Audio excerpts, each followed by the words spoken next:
Space, the final frontier. These are the voyages of a new Trekkie. My 5-year mission to search out Star Trek media, to seek out our fans and merchandise, to boldly go where no fan has gone before.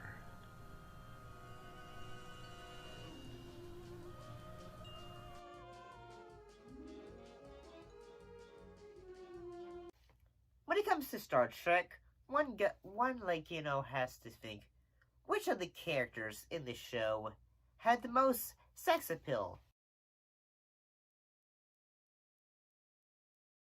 Well, the obvious choice would be going to Kirk.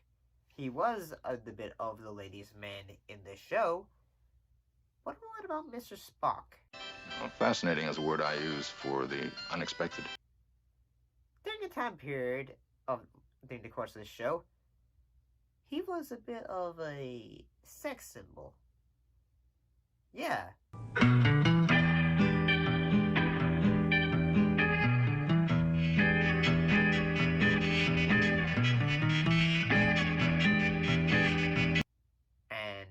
I think I can see why. Well, quite obviously, not only was Spock and Mr. Nimoy, he was a bit of an attractive man. Well, I mean, he say during the time period he was say the leading man kind of attractive as you would probably see in today's actor. However, I'd say during the run of the course of the show, probably the one thing that was probably, I'd say, made him a bit of that sex appeal icon would be perhaps his range from his intelligence and as well as ranging to his ability to control one's emotions.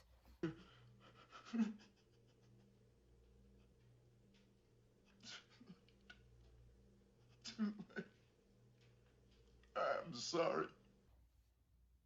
I mean, when you kind of think about it, us men, we're not always the greatest at perhaps controlling that area, are we?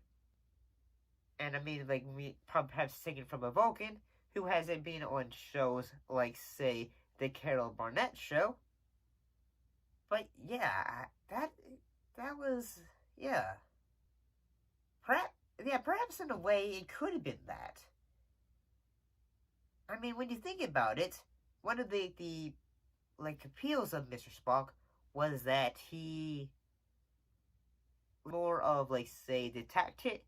He was more of say the master planner or say the intelligence of the group. And yeah, I'd say that say when it comes to sexual appeal, intelligence, that would be a perhaps a way of thinking, I suppose. And well, Mr. Spock, he does have the looks. You realize that the aim will, of course, be very crude. I don't care if you hit the broadside of a barn. Just hurry, please. Captain, why should I aim at such a structure? It could, in all honesty, his sex appeal could be all a bit of opinion in a way. But perhaps one of the biggest reasons is the fact that during the time of the role, Mr. Leonard Nimoy, he was a great actor. So that delved into his character. We'll go to him now, please. I cannot.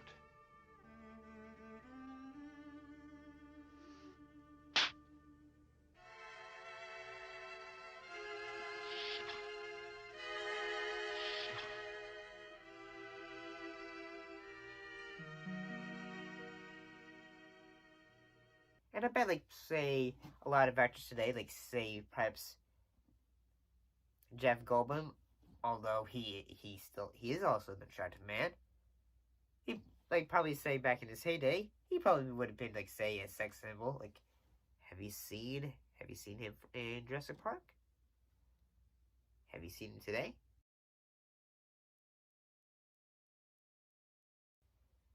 I mean, think about it. That could be the same case. Perhaps, however, one thing that could have led to Mr. Spock being a bit of a sex symbol is that during the course of the show, the Slash culture, in a way, gravitated toward him and paired him with his best friend and captain, James T. Kirk. And if you don't really know what Slash is, in this case, we're not talking about the band. Slash is, in a way, coupling of two male characters in pop culture, like say two characters, and pairing them up together. There's also another course of category called femme slash. So yeah, we get that bit of detail. So usually it is pairing of two characters of the same sex, and having a bit of like a romantic a bit of allegories, or in this case, sometimes having a bit of swinging towards BDSM at times. And yeah, heck, even at one point, a fan fiction author had even wrote a full Star Trek book that had a bit of Slash involving Mr. Spock and Kirk.